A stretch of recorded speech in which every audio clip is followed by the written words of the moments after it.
Live from the 5 freeway in Burbank, California, this is Inside Schmoedown. I'm the pit boss, Ken Napzok. How can you tell I'm the pit boss? Because I have on a suit jacket over my Star Wars shirt. We're here in a end of the season flurry for the Schmoedown, the Movie Trivia Schmoedown. You thought the tournaments were past us and the #1 contenders have emerged and we're going to show up at the spectacular and it's going to be a little bit of a rest? No, there is stuff flying around the Movie Trivia Schmoedown world, so I could think of no one better to join me to talk about what is going on than Mr. Champagne and Caviar, Baby Carrots, Mark Ellis. That's what the kids know me for, is my my adoration of Paul Roger. Wow. Is the name of the champagne, or as we say where I'm from, Poe Roger. Paul Roger. Got some Poe That Roger. is spectacular. That's right.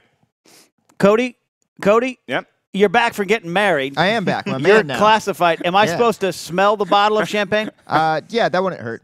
Maybe a little warm up. Smells for it. good. Yeah. Cody Hall, back in the booth. You, we had a little bit of a break because of Thanksgiving, but during that time, you were traveling the world on your honeymoon. You, Mark Ellis, this kid got married. What a wedding it was. Cody, have you recovered from all of the festivities, from the hoopla, the hype, the Irish Spring? My head still hurts. It's been happening for about a week and a half now for various reasons. Is that various marriage, alcohols. or is that? I think it's a combination of that and alcohol. We'll see. Yeah. It was a beautiful time. Beautiful time. Great time was had by all. I did nothing that is an arrestable offense, and we all made it out of there alive. Great pictures of both before, during, after the ceremony. Yep. Some fun stuff back at the hotel afterwards. Ooh, So hot Menifee nights, huh? Oh, man. Yeah. Well, it gets steamy down there. I didn't know where Menifee was. Menifee, California, man. Yeah. You go to the Inland Empire, and then you kind of just stop and take a nap. And here's the thing: you hear all about Josh the Wildman McCouga's marriage. Yeah. Oh, he went to fancy Carmel, by the California. sea. Ooh, you know what Carmel doesn't have that Menifee has? What's that? A fast food place open after 7:30 in the p.m. Right. Jack in the Box was clutch at midnight. Thanks everybody at the J and the B. Absolutely, guys. I talked about the Ultimate Movie Trivia Schmoedown tournaments being wrapped up, and we're here during the holidays. We're not taking breaks for you guys. We've got some great matches. We're going to talk about. You know, we didn't really get a chance to talk about Jason Inman versus Emma Fyffe. Inman coming away with a victory there. We have a clip of that victory moment there, Cody. TKO. Emma, I think the Golden Mike Emma Fyffe still has a future in this league as a competitor, Mark, because she's a great backstage interviewer, top of her job there.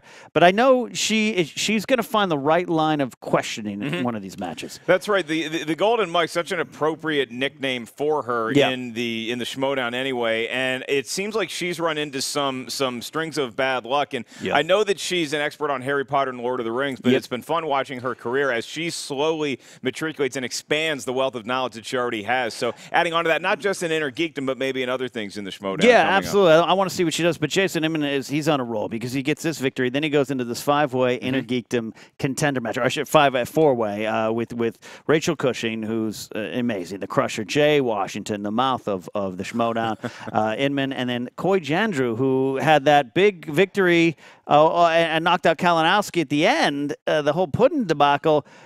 Coy had a lot to prove in this match, and I got to say, I think he came up a little short. Yeah, well, you know, it was surprising to see the put-in thing happen. So I think a lot of people were still reeling from that. Then when you look at the greater landscape of the 4-way, I mean, what a wild card having Jay Washington compete in there is going to be alongside the likes of a Coy or now a Justice or anybody else. So I think Rachel Cushing still has to be the odds-on favorite in any match she's competing in. But I think that the tortoise might be catching up to the hare a little bit. Yeah, look, and I don't want to take anything away from Coy. Just had a bad game. He had a lot to prove in a second time out, and it didn't really work there. But Rachel Cushing, down to the end, I know she was really disappointed. You know, I know the whole Nerds Watch thing, she asked me to take some time to come up with my answer, and that's what I'm trying to do, to try to really find what's going on inside my heart. But I'm still kind of rooting for her, and I didn't have to call this match, and I want to thank the powers that be for pulling me out of the match because I was really rooting for her, but I don't want to take anything away from Inman. No.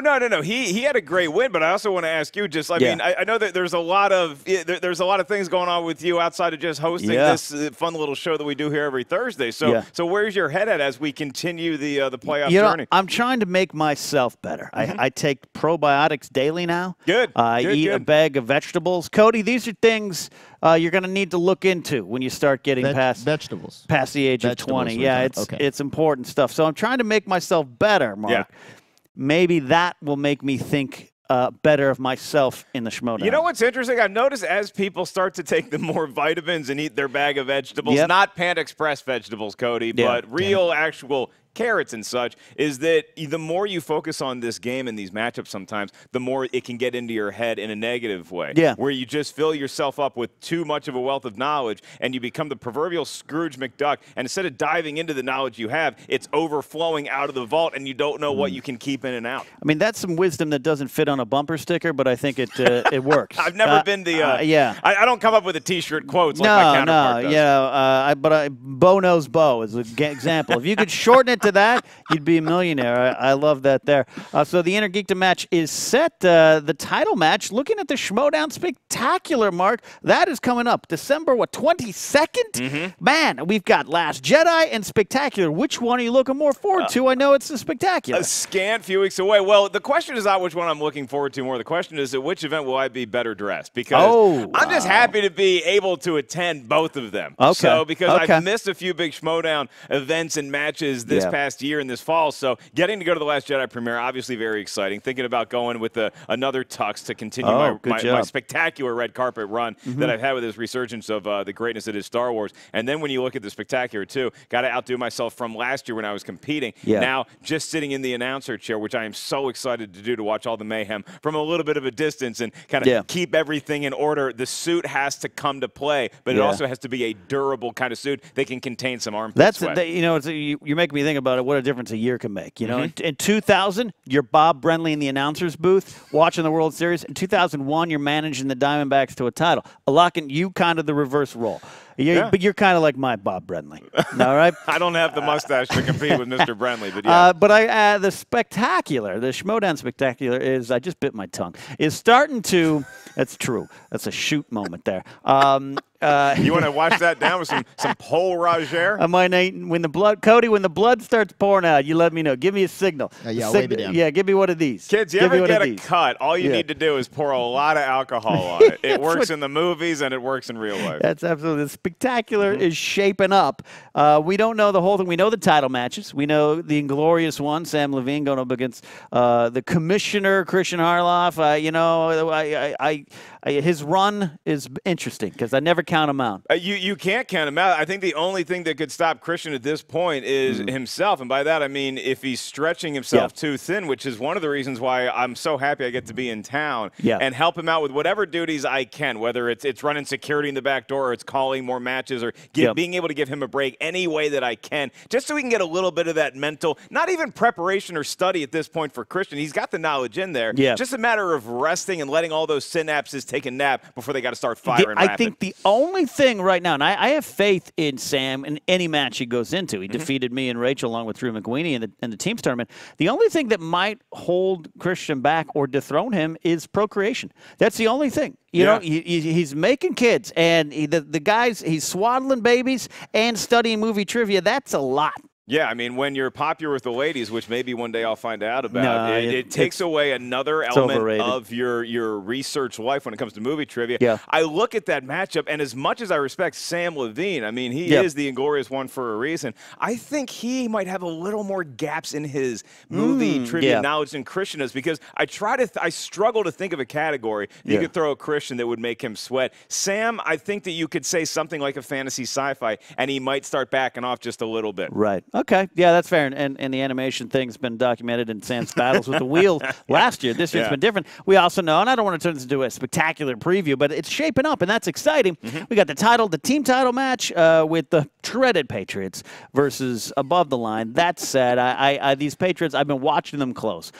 You know, you hate something, you just want to study what makes these guys tick. I just can't stand them, and I've been studying the Patriots, and I don't want to count them out. Above the Line is great, though. Yeah, Above the Line, they work well together. That team chemistry has really come to gel. But the Patriots, I mean, in my many years of seeing what makes teams tick, both in sports and in movie trivia events, I have to liken them to the slime from Ghostbusters 2. That's fair. They just keep on oozing, and they keep on radiating anger, and they get hate, and it only makes them stronger. The more you hate the Patriots, the stronger they become. Yeah, absolutely. Then we got a battle of the generations, and our interim commish, Thad Williams, has been been absolutely busy. And I don't know if you've seen this, Mark. He's got contracts. Just he pulls them out of his jacket and shirt pocket. It's a lot like when Trump first got into office. Yeah. Like every day he'd exactly show up like with like one of those books, and you're like, I never saw one of those books before. Yeah. He'd sign something, and then he's like, I just put that into law. And it's like, I'm not sure that's how that works. Yeah, but yeah. I don't know if these contracts that has hold more water. I assume it works because he's got these contracts that have like the little colored sticky tabs on them. And if you put those on, you're official to me. Like Cody, when you signed your marriage license, they have a little sticky tab on it. Yeah, it had about 7 of them on there. Yeah. Then you're married. You're official, and that's so. I respect what that's back doing. in the founding days of this great country, our forefathers, the Declaration of Independence, it didn't have sticky tabs on it. You actually had to read the crap you signed. But back see, in the and day. therein lies the problem. You know what I mean? Maybe that's the problem. Thad busy. He's all around. We've got this Jay Washington versus Tom Dagnino thing going on, but then I want to talk about this battle of generations: Team Action versus Team Top 10. This is like Generation X versus whatever the kids are these days, and the millennials. The millennials, and there's the other thing. Cody, what are you? I think it's a millennial, but everybody hates us, so it kind of hurts my feelings. I don't want to admit that. I'm a that's millennial. okay. I'm a millennial. Can't imagine any generation other than millennial having Batman on their wedding cake. That's true. You see, you're Very already ahead of the game. But this is an odd because it's not for title, it's for pride, but also there's some stakes. So number one contendership, and this thing of the top 10 loses, they have to split up. Yeah. There's literal stakes involved, like actual like Omaha filet mignon rib, because you need a lot of protein to sustain all the testosterone that's going to be on display. Oh, going to be a lot. During that match, there's going to be a lot of yelling, a lot of shouting. That's the one that, as an announcer, I'm the most prepared for having to step in and control something. You think just the egos at play here. Yeah. And these are 4 individual. I mean, Ben and Drew are all right, but there's 4 guys. These are 4 good guys. I like them. I love them to death off camera all day long. And then when they get into their various competition modes, it's like, I'm glad I have this warm, syrupy Jim Nance calming voice, but when it needs to turn into something a little more Jimmy Earl Jones, Darth Vader, it can do that, because those animals that are going to be on display, they need to be controlled. Yeah, you know who my favorite, most underrated announcer of the 80s and 90s? Bob Cricky. All right, look him up. So here we go. That match is going to be a battle of generations. But let me ask someone from the other generation. Cody, do you automatically root for Team Action because they're younger? No, they're assholes. I mean, they're very mean people. Yeah. Why would I root? I don't want to root for them. That's fair. Yeah. That's fair.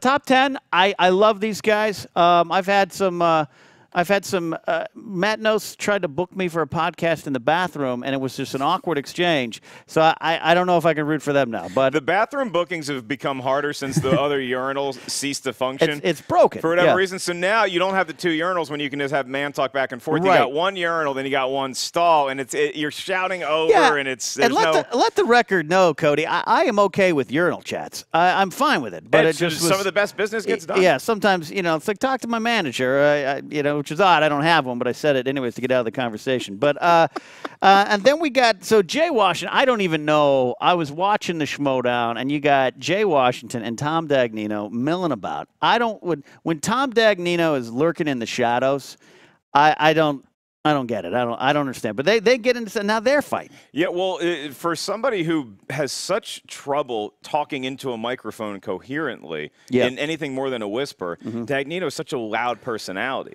And so when you combine that with Jay Washington, you have the clash of egos where it's 2 guys who have had their ups and their downs as far as actual movie trivia knowledge goes. Yeah. But when they want to be a presence in the Schmoedown, I think they both look at themselves as second to none. So whether it's a managerial thing or it's a faction thing, they're going to have ego clashes the longer that they stay in this thing, and it might come to a head sooner rather than later. And Jay versus Tom in a physical fight, I'm obviously going to go with Jay. Going to go with Jay. Unless Frank Stallone's hanging out with Tom, then there might be a little bit of advantage. You can't trust Tom's Achilles. Yeah. But I tell you what, like I'm intrigued anytime Jay's on screen. He's so funny, but Tom sometimes I don't like him, but he says some wise things buried beneath that gibberish. This fight's going to be interesting. It's great, but that's the thing about all these people that we love to love or love to hate is that regardless of actually like if I'm nervous announcing the top 10 versus Team Action, I'm thrilled that they're in the Schmoedown because it adds such a level of intensity to it, and it's something that you really can't artificially manufacture. You can't can't just create a rivalry out of nothing. It has to have existed somewhere. Just to have it land here in the Schmoedown is very exciting. You're right. Final look at Spectacular, and I do want to talk about Wildberries and controversy here. I will be defending my Star Wars title, something I'm honored and humbled to have. I think a lot of people forget that I'm still the Star Wars Trivia Champion, but I'll be defending against the winner of an upcoming Fatal 5-Way match, which will be playing on December 8th. We got great matches December 1st, DC Movie News versus Top That, team formerly known as IGN. December 5th, Mark Bernardin returns, and a new competitor, the Professor Lon Harris. Well, more on that next week, but we got the Star Wars trivia match. It's going to be exciting on the 8th. Oh, yeah, that's going to be a barn burner. I mean, there's so many great names that are going to be competing in that, and then obviously one of them is going to get the chance to come back to the studio a few days later and dance with the literal devil in the pale moonlight. And I think that, I mean, look, obviously you can't count out somebody who's just been so good for so long and even competed at Star Wars Celebration, but there's so many new faces. The one I really have my eye on right now is Alex Damon. I love, I'm a big fan of and good friend of Scrimshaw as well. Joseph Scrimshaw. Alex Damon, he does Star Wars Explained for a reason, because he doesn't need to do research on Wikipedia pages. It's in there already, and he can summon it at will. Absolutely. Scrimshaw, we got Geek Girl Diva, Shayna, and Steel Saunders in the match as well. Don't count any of them out. Yeah, against the big gun there. So, all right. So, a couple minutes left here.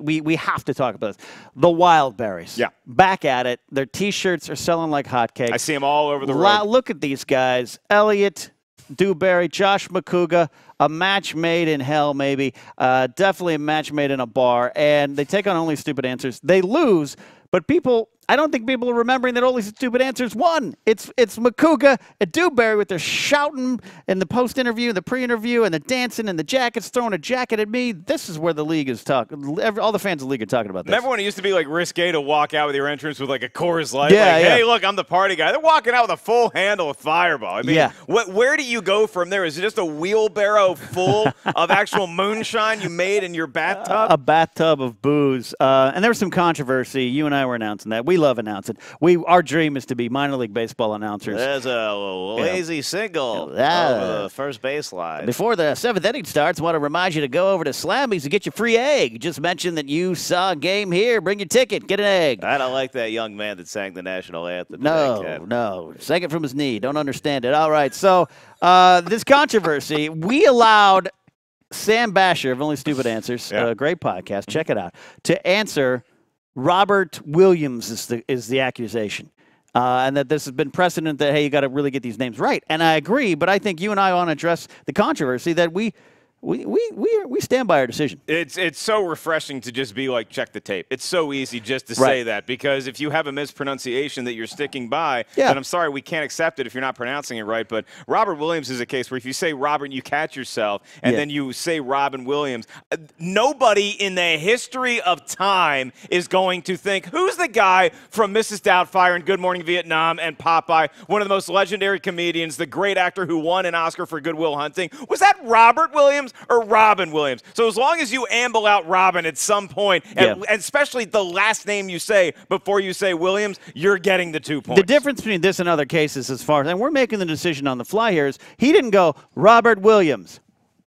Oh, I mean Robin. He said Robin Williams, and it's like that you've got the time. The hand's still on the buzzer. Your hand is still on the chessboard piece. Cody, are we wrong? I think you're good. He was close enough. Okay. Look, I grew up with a fat head of Regis Philbin on my wall. I know when to say final answer. Yeah, absolutely. Well, a lot of people out there, you probably disagree. That's okay. Don't at me. At Cobster. At Paul Roger. Send your examples there. Mark, thank you so much for joining, catching up on what's going on. We had a break last week. Always good to have you here. At Mark Ellis Live, right, for all your comedy hijinks? At Mark Ellis Live, yes, sir. Going to be doing a college in Boston, back at the Comedy Store later on this weekend. Absolutely. Thanks to Cody. Thanks to Adam. Cody, again, congratulations on getting married. Buddy. Oh, thanks, guys. Thank you so much. Great food at the wedding, too. Didn't eat it. I know you didn't. I had 2 helpings of tri-tip for you there. All right. Adam, good to know you got home safe. That's it. We'll see you all next week.